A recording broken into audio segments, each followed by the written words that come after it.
ತಮಿಳು ನಟ ಕಮಲ ಹಾಸನ್ರ ದುರುದ್ದೇಶದ ಹೇಳಿಕೆ ತಮಿಳಿನಿಂದ ಕನ್ನಡ ಹುಟ್ಟಿದ್ದು ಎಂಬ ಹೇಳಿಕೆಯ ವಿವಾದದಲ್ಲಿ ಅವರು ಕ್ಷಮೆ ಕೋರದ್ದರಿಂದ ಅವರ ಟಗ್ ಲೈಫ್ಗೆ ಕನ್ನಡಿಗರು ನೋ ಲೈಫ್ ಎಂದಿದ್ದಾರೆ.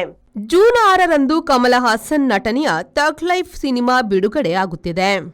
ಹೈಕೋರ್ಟ್ನಲ್ಲಿ ಕಮಲ ಹಾಸನ್ ವಿವಾದ ವಿಚಾರಣೆಗೆ ಬಂದಾಗ ಭಾಷೆಯ ಬಗೆಗೆ ಮಾತನಾಡಲು ನೀವು ಭಾಷಾ ವಿಜ್ಞಾನಿಯೇ ಎಂದು ಕೋರ್ಟ್ ಕೇಳಿದೆ. ಅದಕ್ಕೆ ಉತ್ತರಿಸಿದ ಕಮಲ ಹಾಸನ್, ನನಗೆ ಗೊತ್ತಿರುವ ಒಂದು ಭಾಷೆ ಸಿನಿಮಾ ಎಂದು ಅಡ್ಡಗೋಡೆಯ ಮೇಲೆ ದೀಪ ಇಟ್ಟಿದ್ದಾರೆ. ಅವರ ವಿವಾದದ ವಿಚಾರಣೆಯು ಮುಂದಕ್ಕೆ ಹೋಗಿದೆ. ಜೂನ್ 10ರಂದು ಮತ್ತೆ ವಿಚಾರಣೆ ನಡೆಯುತ್ತದೆ.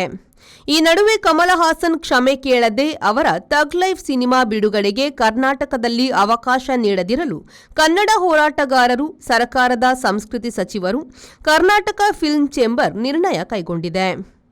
ಬ್ಯೂರೋ ರಿಪೋರ್ಟ್, ವಿ4 ನ್ಯೂಸ್, ಬೆಂಗಳೂರು.